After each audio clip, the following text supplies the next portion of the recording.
Bilang isang bilanggo dahil sa paglilingkod sa Panginoon, hinihiling kong mamuhay kayo ng karapat-dapat bilang mga tinawag ng Diyos. Maging mahinahon kayo, mapagpakumbaba, maunawain at mapagpaumanhin sa mga pagkukulang ng bawat isa bilang pagpapakita ng pag-ibig ninyo. Pagsikapan ninyong mapanatili ang pagkakaisa nyo mula sa banal na Espiritu sa pamamagitan ng mapayapa ninyong pagsasamahan. Sapagkat iisang katawan lamang tayo na may iisang banal na Espiritu at iisa rin ang pag-asang ibinigay sa atin nang tawagin tayo ng Diyos. Iisa ang Panginoon natin, iisang pananampalataya at iisang bautismo. Iisa ang Diyos natin at Siya ang Ama nating lahat. Naghahari Siya, kumikilos at nananahan sa ating lahat.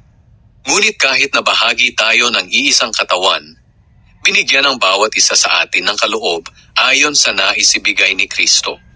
Tulad ng sinasabi sa kasulatan, nang umakyat Siya sa langit, marami Siyang dinalang bihag at binigyan Niya ng mga kaloob ang mga tao.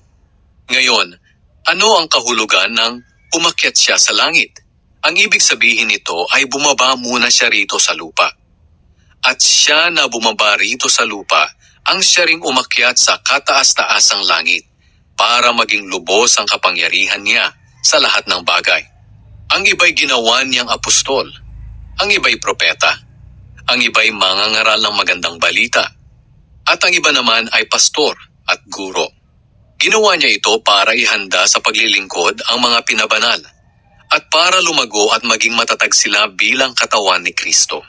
Sa ganitong paraan, maaabot nating lahat ang pagkakaisa sa pananampalataya at pagkakilala sa anak ng Diyos at ganap na lalago sa espiritual nating pamumuhay hanggang maging katulad tayo ni Kristo.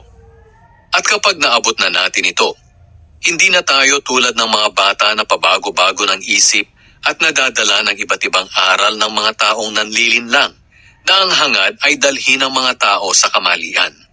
Sa halip, mananatili tayo sa katotohanan ng may pag-ibig, upang sa lahat ng bagay ay maging katulad tayo ni Kristo, na Siyang ulo ng Iglesia.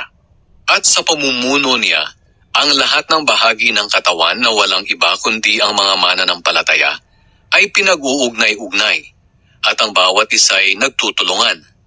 At sa pagganap ng bawat isa sa kani-kanilang tungkulin ng may pag-ibig, ang buong katawan ay lalago at lalakas.